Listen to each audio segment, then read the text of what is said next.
Hello everyone, welcome to my channel B K Munnalal. आज मैं आपको 11th इंग्लिश पोइट्री से poem third the voice of the rain का central idea discuss करने वाला हूं। यदि फ्रेंड्स अभी तक आपने मेरे चैनल को सब्सक्राइब न किया हो तो अवश्य कर लें, जिससे आप मेरे आने वाले हर वीडियो का नोटिफिकेशन प्राप्त कर सकें और अपनी तैयारी को बहुत अच्छा कर सकें। तो आइए शुरू करते हैं। Central idea of the poem the voice of the rain. The poem the voice of the rain by Walt Whitman presents a dialogue between the poet and the rain. इस कविता का शीर्षक है वॉइस ऑफ द रेन, वर्षा की आवाज़। The poem the voice of the rain by Walt Whitman.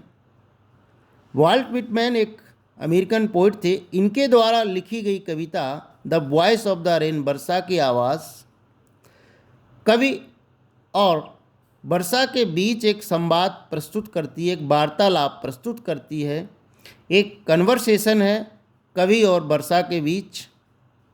The poet questions the rain who sees. कवि वर्षा से प्रश्न करता है कि वह कौन है। So the rain replies that she is the poem of the अर्थ। इसलिए वर्षा ये उत्तर देती है कि वह पृथ्वी की कविता है। पोएम ऑफ द अर्थ, वो पृथ्वी की कविता है। Sea originates from the land and bottomless C.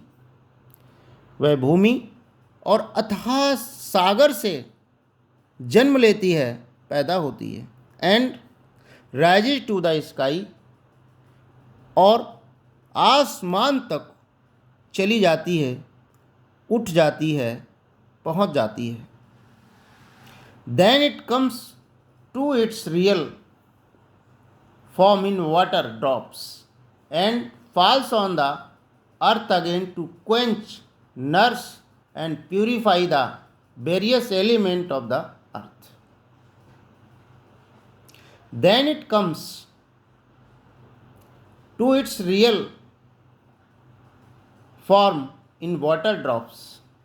then it comes, तब ये फिर से वापस आती है अपने असली रूप, पानी की बूंदों के रूप में।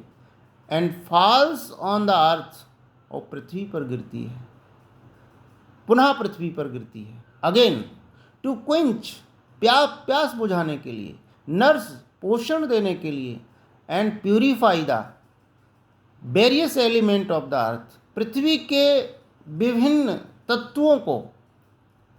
तत्वों की प्यास बुझाने के लिए, उन्हें पोषण देने के लिए और उन्हें पवित्र करने के लिए, शुद्ध करने के लिए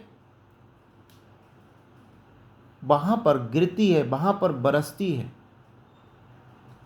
वर्षा कहती है कि मैं पृथ्वी की कविता हूँ और मैं जमीन तथा अथाह सागर से जन्म लेकर के आसमान में चली जाती हूँ, आसमान तक ऊंची उठती हूँ, और फिर मैं अपने असली रूप, पानी की बूंदों के रूप में पृथ्वी के विभिन्न तत्वों की प्यास बुझाने के लिए, उन्हें पोषण देने के लिए, उन्हें पवित्र बनने के लिए उन पर फिर से गिरती हूँ, फिर से बरसती हूँ।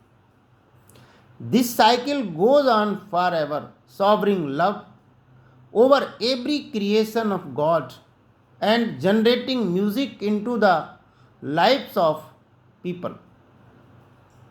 this cycle goes on forever। और ये चक्र, ये साइकिल सदैव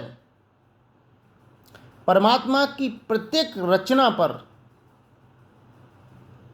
प्यार की वर्षा करता हुआ सदैव चलता रहता है। And generating music into the lifes of people, और लोगों के जीवन में एक संगीत उत्पन्न कर देता है। वर्षा का पृथ्वी पर गिरने का जो चक्र है, पृथ्वी के विभिन्न तत्वों की प्यास बुझाना, पोषण करना, उन्हें पवित्र करने का जो चक्र है, वो सदैव चलता रहता है। और ये चक्र परमात्मा की प्रत्येक रचना पर प्यार बरसाता है, और लोगों के जीवन में एक प्रकार का संगीत उत्पन्न करता है। आशा है डियर स्टूडेंट ये वीडियो आपको पसंद आया होगा। पसंद आया हो तो इसे लाइक कीजिएगा, शेयर कीजिएगा और वीडियो के अंत में डिस्क्रिप्शन बॉक्स में मैं अन्य 11th क्लास की पोइम्स की लिंक दे दूंगा, वहां जाकर आप उनको भी बहुत अच्छे से तैयार कर सकते हैं। Thanks for watching.